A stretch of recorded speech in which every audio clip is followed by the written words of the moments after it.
시청자 여러분 안녕하십니까? 헬로티비 뉴스입니다. 공장 난립과 환경오염 피해로 고통받던 김포 거물대리에 환경재생 혁신복합단지가 들어섭니다. 환경부와 한국수자원공사, 김포시가 최근 이를 위한 업무 협약을 체결했는데요. 새 기관은 오는 2033년까지 거물대리 일대에 149만 평 규모로 환경재생 혁신복합단지를 조성한다는 계획입니다. 네, 이 소식을 취재 중인 기자와 함께 자세한 이야기 나눠보겠습니다. 김진재 기자가 화상 연결돼 있습니다. 자, 김 기자, 먼저 이 환경재생혁신복합단지, 이름이 조금 어렵습니다. 이게 어떤 내용의 사업입니까? 네, 김포시 대곤면 거물대리는 주물공장 등에서 배출된 중금속 분진으로 인해서 주민들이 건강상의 피해를 겪고 있는 지역인데요. 협약을 맺은 새 기관은 오는 2033년까지 사업비 약 6조 원을 들여서 거물대리 일대 4.9제곱킬로미터 부지에 첨단 산업단지를 조성하고 환경 개선 사업을 추진할 방침입니다. 오염 토양 정화와 환경 기초시설 확충, 생태공원 조성 등을 계획 중인데요. 산업단지에는 신재생에너지, 지능형 로봇, 도심 항공교통, 수소 전기차 등 첨단 업종 관련 기업을 유치할 계획입니다. 김포시는 이번 사업을 통해서 약 16조 원의 생산 유발 효과와 12만 명의 고용 창출 효과가 날 것으로 기대하고 있습니다. 네, 이 거물대리 일대에 앞서 김포시가 친환경 스마트시티 조성 사업을 추진했다가 예비 타당성 조사의 벽을 넘지 못한 바 있는데 이번 사업도 지난해 예타에서 떨어졌다가 사업 계획을 일부 변경해서 다시 추진을 하게 되는 거죠? 네, 맞습니다. 앞서 김포시는 건물대리 일대에 친환경 스마트시티 조성을 추진했다가 지난해 9월 예비 타당성 조사에서 떨어졌습니다. 이후 예타 결과를 바탕으로 사업 면적과 사업비를 축소하는 등 사업 계획을 보완했는데요. 특히 김포 한강이 콤팩트시티와 연계해서 주거용지 비율을 줄이고 산업용지 비율을 높였습니다. 인근에 콤팩트시티가 들어서는 만큼 대구지구는 산업 기능에 초점을 맞추기로 한 건데요. 이를 통해서 사업성을 높여서 예비타당성 조사 통과를 노린다는 전략입니다.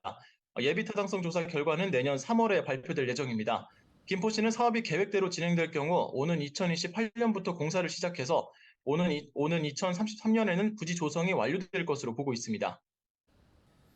네, 알겠습니다. 관련 소식은 여기까지 듣도록 하겠습니다. 보도국 김진재 기자였습니다. 인천시가 옛 미군 기지인 부평 캠프마켓 부지에 식물원을 조성하기로 했습니다. 수도권 최대 식물원으로 발전시켜서 인천의 랜드마크로 조성한다는 방침인데요. 자세한 소식을 송효창 기자가 전해드립니다. 지난해 11월 인천시가 부평 캠프마켓 A구역을 제2의료원 설립부지로 선정했습니다. 9개월이 지난 지금 인천시는 또다시 이곳에 수도권 최대 규모의 식물원 조성을 발표했습니다. 어떤 접근성이라던가 경제성, 연계성 이런 여러 가지 지표사항들을 평가한 결과 부평 캠프마켓이 가장 좋은 점수를 얻어서 부평 캠프마켓으로 정해지게 됐습니다. 시는 지난 1월 식물원 기본계획 및 타당성 검토 용역을 발주해 여러 식물원 후보지를 비교 검토했습니다. 접근성과 경제성, 연계성과 부지 적합성 등을 평가한 결과 최종 선정된 곳은 부평 캠프마켓. 특히 당초 이것을 공원으로 조성하려고 했던 계획과 맞물려 예산 등을 줄일 수 있었다는 이유가 컸습니다. 시는 식물 전시와 관람 외에도 교육체험 프로그램 등 다양한 콘텐츠 도입 등 특화 방안을 마련하고 휴식과 산책, 자연 감상 등 힐링할 수 있는 실외 공간도 구성해 차별화된 생태문화 복합 공간으로 만들 방침입니다. 또 인근 부영공원 부평공원과 연결해 수도권 최대 식물원으로 발전시켜 인천의 새로운 랜드마크로 조성한다는 계획입니다. 특히 식물원 조성을 통해 지역 내 일자리 창출은 물론 지역 경제 활성화에도 기여할 것으로 시는 기대하고 있습니다. 시는 오는 12월 말까지 기본 계획을 완료한 후 내년부터 행정 절차를 이행해 300억 원의 사업비를 투입해 오는 2027년 준공을 목표로 사업을 진행할 예정입니다. 이 같은 시의 결정에 부평구는 물론 지역 시민사회단체도 반기는 분위기입니다. 종보전과 식물문화 이해, 교육적인 측면에서 인천 지역에 식물원이 하나 정도는 필요할 수 있겠다라고 봅니다. 식물원을 유지하기 위해서 많은 에너지가 필요할 텐데 지속 가능한 생태 도시를 위해서 에너지를 전체적으로 생산하고 소비할 수 있는 구조가 만들어지기를 바랍니다. 다만 캠프마켓에 대한 다양한 의견이 존재하고 있는 만큼 공감대 형성이 우선돼야 할 것을 주문하기도 했습니다. 80여 년 만에 시민의 품으로 돌아온 캠프마켓에 들어서는 인천식물원. 도심 속 시민 휴식 공간으로 자리매김할 수 있을지 귀추가 주목됩니다. 헬로티비 뉴스 송희창입니다. 사회복지시설과 법인에 지원하는 사회복지보조금을 부정으로 사용한 이들이 붙잡혔습니다. 네, 이들은 돌봄 교사를 허위로 등록해 인건비 보조금을 받고 개인적인 용도로 사용하는 등 불법 행위를 이어왔습니다. 김소영 기자입니다. 민법법 위반 관련돼가지고 제가 이제 법원에서 발부된 영장 가지고 집행하러 왔거든요. 경기도 공정특별사법경찰단에서 경기도 내 한 사회복지법인 시설로 들어갑니다. 압수수색영장을 제시하고 사무실 수색을 시작합니다. 사용이 제한된 사회복지법인 시설의 보조금을 횡령해 자신의 학비로 쓰거나 법인 시설의 건축물을 불법 임대해 수억 원의 부당이득을 챙긴 법인 대표 등 17명이 붙잡혔습니다. 특사경이 지난 2월부터 7월까지 6개월 동안 경기도 내 사회복지법인과 시설의 위법 행위를 수사했는데 보조금을 횡령하거나 부당 이득으로 편취한 금액은 모두 15억 4천만 원에 달했습니다.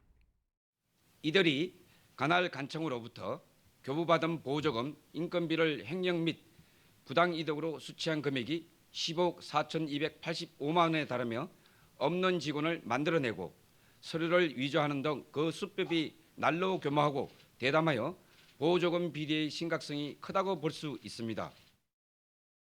경기도 공정특별사법경찰단은 이번 수사로 총 17명을 적발해 11명은 검찰에 송치했고 형사 입건한 나머지 6명도 수사가 마무리되는 대로 모두 경찰에 송치할 계획입니다.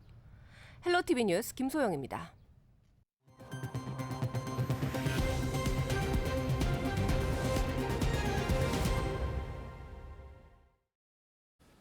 인천 번화가에서 여성만 노려 살해하겠다는 협박성 글을 인터넷에 올린 40대 남성이 재판에 넘겨졌습니다. 인천지검 형사 2부는 협박과 위계에 의한 공무집행 방해 혐의로 40세 A씨를 구속 기소했다고 밝혔습니다. A씨는 지난 5일 오전 9시 49분쯤 인터넷 커뮤니티에 오늘 밤 10시 부평 로데오 거리에서 여성만 10명을 살해하겠다는 내용의 협박성 글을 올려 경찰 업무를 방해한 혐의를 받고 있습니다. 당시 이 게시글로 인해 경찰 86명이 부평 로데오 거리에 투입됐는데요. 신고를 받고 출동한 경찰은 인터넷 주소를 추적해 같은 날 오후 1시쯤 A씨를 긴급 체포했습니다. A씨는 경찰 조사에서 실제로 살해할 마음은 없었다며 댓글이 궁금했고 관심을 받고 싶어서 글을 올렸다고 진술했습니다. 28일 오전 11시쯤 부천 상동의 한 유치원에서 불이 나 30분 만에 꺼졌습니다. 이 불로 발생한 인명피해는 없었지만 유치원 전기가 차단되고 원생과 교사 등 150여 명이 스스로 대피했습니다. 소방당국은 유치원 건물 옥상 변압기에서 전기적인 요인으로 인해 화재가 발생한 것으로 추정하고 있습니다. 인천시가 재외동포 지원 시책 추진과 웰컴센터 운영을 위해 재외동포 지원 조례안을 만들어 입법 예고했습니다. 인천시는 조례안에 재외동포 시책 추진 기본 계획과 시책 개발, 재외동포 투자 설명회 추진과 웰컴센터 설치 운영, 재외동포 지원 협력위원회 설치 등의 내용을 담았는데요. 올 연말 시의회 심의 등을 거쳐 시행할 예정입니다. 김포시가 실내 배드민턴장과 파크골프장 사업 부지를 선정했습니다. 먼저 실내 배드민턴장은 마산동 671-1 부지에 들어설 예정으로 시설 2층에 배드민턴 코트 8면이 조성됩니다.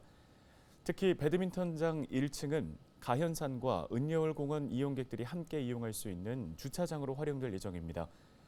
파크골프장 부지는 마산동 642-13 부지와 장기동 1888-12 부지로 기존 지형을 그대로 활용한 평지형의 A 코스와 산지형의 B 코스 총 18홀로 조성됩니다.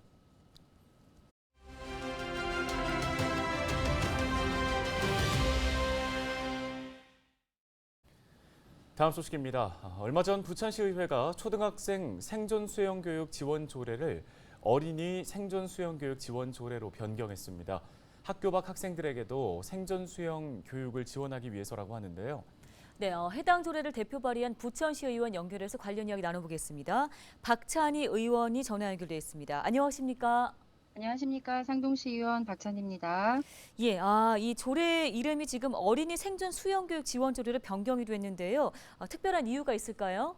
네, 생존 수영이라 함은 이제 세월호 참사 이후에 어린이들이 위기 상황에 처했을 때 스스로 생명을 지킬 수 있도록 하기 위한 아주 기본적인 교육 과정의 일환입니다.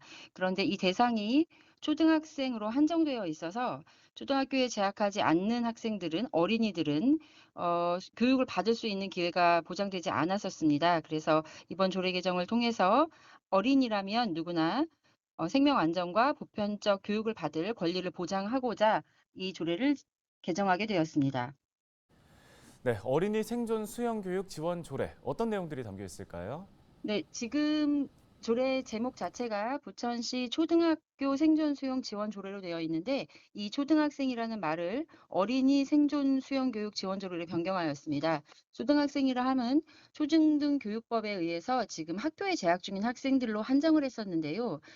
다양한 배움의 기회를 지금 아이들이 선택을 했고 학교 밖 청소년 센터나 대한교육기관 등에 다니고 있는 어린이들이 관내에 꽤 있습니다. 그래서 그 대상을 교육기관, 대한교육기관, 그리고 학교 밖 청소년 지원센터로 지원 대상을 확대함으로써 이런 기관들을 통해서도 아이들이 수영 교육을 받을 수 있도록 그 지원 대상을 확대하고 조례명을 개정하였습니다. 예, 말씀해 주신 것처럼 학교 밖의 학생들까지 생존 수영 교육을 지원하는 조례, 앞으로 어떤 영향을 주게 될지 좀 한 말씀 부탁드립니다. 네, 이 조례 개정은 경기도 내에서 두 번째로 이루어진 것이고요. 학생으로 한정하지 않고 어린이로 보편적으로 그 대상을 지원함으로써 아이들이 부천시 거주 어린이들이 생명 안전과 보편적인 교육받을 권리 보장을 위해서 최소한의 교육 과정으로 사각지대가 생기지 않도록 잘 살펴서 위기 상황 발생 시 자신의 생명을 구할 수 있는 그런 능력을 부천시 어린이들 전체가 다 갖추게 될 거라고, 그리고 안전에 대한 교육을 잘 받을 수 있을 거라고 기대하고 있습니다. 네, 알겠습니다. 말씀은 여기까지 듣겠습니다. 부천시의회 박찬희 의원이었습니다.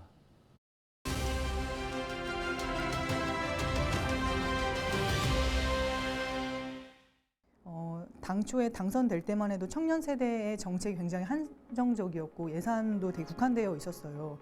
이 한정된 예산으로 어떻게 잘 운영할 수 있을까를 고민을 하다가 청년 세대의 정책에 있어서 일부분 사업이 확장되고 예산이 증액된 부분들을 노력한 것도 있지만 사실은 실질적으로 청년들이 체감하기에 그만큼 좀 나아졌다라고 느끼지 못할 것 같아요. 그 부분이 가장 좀 아쉽고요. 부천시 방사능으로부터 안전한 수산물 안전관리 조례가 있거든요. 근데 그것이 지금 계류가 되었고 통과가 되지 못한 상황이에요. 얼마 전에 있었던 일이기 때문에 개인적으로는 굉장히 아쉽고 좀 안타까운 심정이 드는데 여야를 떠나서 부천 시민들의 불안감을 해소시키고 또 수산물 종사자들에게 어떤 도움의 손길을 내어주자는 취지의 조례였었거든요. 근데 이것이 계류가 되었기 때문에 어떻게든 연말에는 한번 논의가 되고 통과가 되었으면 하는 제 바람이 있습니다. 원도심에 대한 재생에 대한 문제, 또 지역 발전, 주민들이 이사 오고 싶은 동네로 만들어야겠다라는 게 가장 큰 바람입니다. 부천으로 이사를 왔을 때 이제 불행하지 않도록, 떠나가지 않도록 아무도 행복하지 않은 부천시가 아니라 부천에 오면 누구나 행복한 부천시가 될 수 있도록 부천시 의원으로서 주민분들과 함께 소통하면서 노력하고 싶습니다.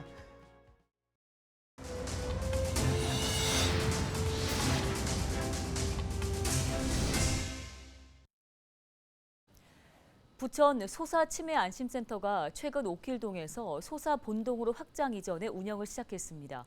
이에 따라 소사치매안심센터는 검진실과 진료실, 프로그램실, 치매 가족 카페 등 시설을 갖추고 인지, 음악, 원예 등 다양한 치매 예방 프로그램과 관리 서비스 제공을 시작했습니다. 중앙치매센터 조사 결과 지난해 65살 이상의 추정 치매 환자 수는 93만 5천여 명으로 65살 이상 전체 노인 인구의 10.4%를 차지한 것으로 집계됐습니다. 또 국가 치매 관리 비용은 현재 20조 원을 돌파한 가운데 오는 2040년에는 연간 63조 원대에 이를 전망입니다.